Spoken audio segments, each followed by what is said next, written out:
Zurab. Zurab usually brought us his poodles for meal services. Only the mandatory vaccination, shaved and ear treatment, and similar minor things. He is a type of person with a strong Eastern tradition of bargaining. Whatever charge he would get from us, he would whine that it was impossibly overpriced. There are a lot of informational materials, advertisement for vet insurance, brochures about flea prevention supplements, and city regulations regarding pet care in our waiting room. Every time Zurab is in our office, he asks if he can take them home. Yes, may take them. They are free of charge. May I take 2 of each? Zurab asks. You can. He takes 3 of each. How much does it cost? So much. It's impossible. I can pay half of the price. I found a solution for him. We gave him the maximum price for anything he wants. Then, after several rounds of disputes, we slightly reduced the price. Then I tell him, go to hell, we don't want you as a customer. After this, he is fully satisfied. He thinks he has bargained well until the lowest point. He pays the price that we would have otherwise charged him from the very beginning, and he leaves our office feeling like a winner. Which dog is whose? This incident was strictly the opposite of previous one. The same day, the 2 cockers with the same butt color but belonging to different owners came in for a grooming. When the job was done, the first owner arrived and took a dog. Everything satisfied him. He tipped the groomer and went home. Shortly thereafter, the second owner came and picked up this other cocker. She likes the haircut. The next morning, we got a call. You know, I was in your office earlier this with my dog Dina. Today, when I went to walk her, I realized it was not Dina at all. The longer lifted her leg to urinate, and I can discover it was he. How that could be? I could only imagine one explanation from this metamorphosis. The 2 cockers had been switched after a couple of hours of grooming. These dogs were happy to go out with anybody. They didn't care who took their leashes, and end up going with a stranger to unfamiliar homes. We called the other cocker owner and asked him to bring Max, who was actually Dina, back to us, and assured the owners in retrieving their dogs. Sure, they had the same color and the same breed, but how could these owners confuse their own dog from somebody else? I still don't understand this. Especially since one of them was male and the other was female. There are millions of little details that makes your fully family member so special, so distinguished from anyone else. It's like mixing up your wife with another woman just because they are both blondes and dress similarly. The top business rescue woman. Julia never visits our office, and you'll see why. I never even saw her personally, but my son told me about her. She's a pretty young woman in her late 20s. She presents herself as a big fan of pets. As I heard from those who met Julia, she spent her days in her bedroom and her nights in numerous clubs and bars. As soon as she hears any news about abandoned dog or sick stray cat, she makes a short trip to the location, takes a picture, and returns to her bedroom, where she posts a heartfelt story with a picture of the poor animal on Facebook, Twitter, and other social media outlets. Her talent is to make people cry about the sad fortune of those pets and collect huge amount of money from naive people. No boarding expenses, no veterinary bills, no wasting time, nothing. The money she spends at the clubs. I have to mention this despicable person here, but I don't want to give her any more space. This is not my dog. A middle-aged black woman brought her Lisa Upso for grooming. The dog was dirty and mated. The woman asked to shave her dog down. We did. When the woman came back to pick up her dog, she did not recognize it. "This is not my dog," she cried. The dog showed her love to the owner with all its heart, but the woman insisted that it was not her baby. To convince her that this is indeed her dog took us more than time that it had taken to groom her dog. Brief tales of stupidity, misunderstanding and confusion. Miracles in oncology healing. A client X brought a small dog to the vet. The client said the breed was Shih Tzu, but there is no sign of the bred, just a cloud of dirty, muddly hair that dreaded together in one piece. The complaints were the big mass of butt, deafness, and unruly behavior. The test showed that the mass was just a solid mat. Deafness was caused by plug in air and wax in both ear canals. And aggression was due to the hair painfully stuck together from various parts of the body. The treatment: a shave and a wash.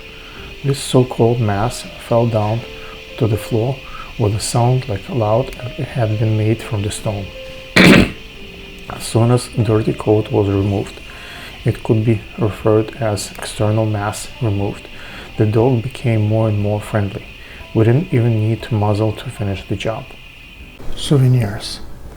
One can only imagine that souvenir pets owners might request after their dog or cat was treated by a veterinarian. If I had no relationship to this business, I would never guess. The veterinarian provided dental cleaning and had to extract a couple of teeth. The owner wanted to keep those extracted teeth. Okay, the owner paid for this work and it's his property. But what he/she will do with those eroded teeth? We provided a standard narrow procedure for mixed breed male dog. The owner asked us to return the removed testicles. We put the balls in the jar. That preservation solution gave it to him. What will the owner do with them? Put them on his cupboard and keep them just in case? Or for what case? We saved the life of a cat with an expensive surgery operating due to pyometria, uterus inflammation. The cat is fine. The owner paid his bill and asked for removed uterus. Why? Well, a neighbor, the owner of an old pit bull, came home and found his dog dead. He ran to the clinic for cremation service, but he demanded to take a canine tooth for his memory. To do dental work on a dead dog is unpleasant work. It was done at the owner's demand. A few days later, I met the guy on the street and he showed me a pendant on his neck. The canine from the beloved dog was embedded into gold, so the dog could always be with him. There would be a few good things if bad things did not have happened. It was our mistake, no excuses. We did a bad thing. Instead of brushing the Persian cat, our groomer shaved it. He did the perfect line cut for this cat, but anyway the owner was really disappointed. She cried truly bitter tears. Of course we did not charge her and even gave her a credit, but she was still very angry. We swore that the hair would get back in several weeks, but she was insoluble. With all our will, we could not put the shaved hair back. A few months later, the same woman came to our office and I expected a bad conversation. No, she came in to thank us for a good idea. Now her cat not lick its long hair and the problem of hairballs has vanished. Also, her clothes were now cleaner and the life of the cat more comfortable. For sure, long hair on the cat is a result of human caprice, and keeping the coat in good shape is a difficult task for Persians, especially due to their rounded faces. Because after, maybe because of mistakes in education, and maybe because of just human nature, it sometimes occurs that after the effect, people tend to pin the event as the cause of it.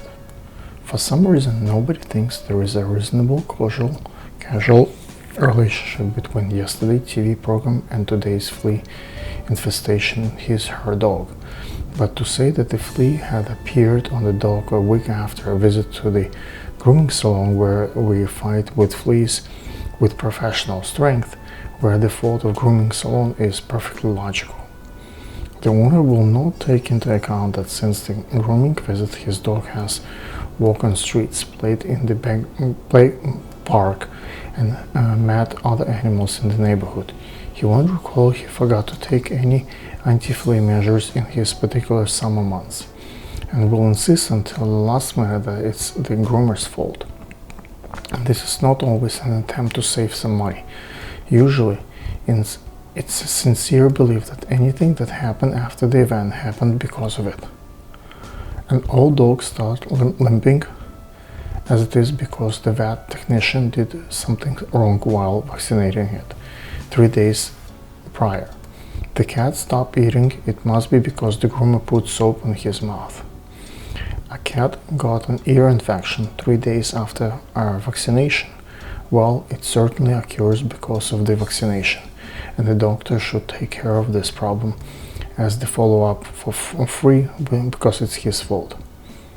Logic is clearly not our customer's strong suit. Age is not enough reason to die. Females have harder than males do. Reproduction is hard work. Even when after reproduction pass, females carry additional risk. Half an hour before closing, we get a phone call. A client wanted a home visit to euthanize his 15-year-old out there year, sad by the natural demand. It was 10 minutes ride to get there, and the procedure was only supposed to take a few minutes. Indeed, when the doctor came to the client home, he found a lethargic, deeply dehydrated, skinny dog lying on his bed. Only his breathing showed that she was still alive. He also saw a lot of pus and a towel surrounding the dog's vagina. The diagnosis was obvious: PMH, inflation of the uterus. "Why don't you bring your dog earlier?" asked the doctor. "She could have been saved."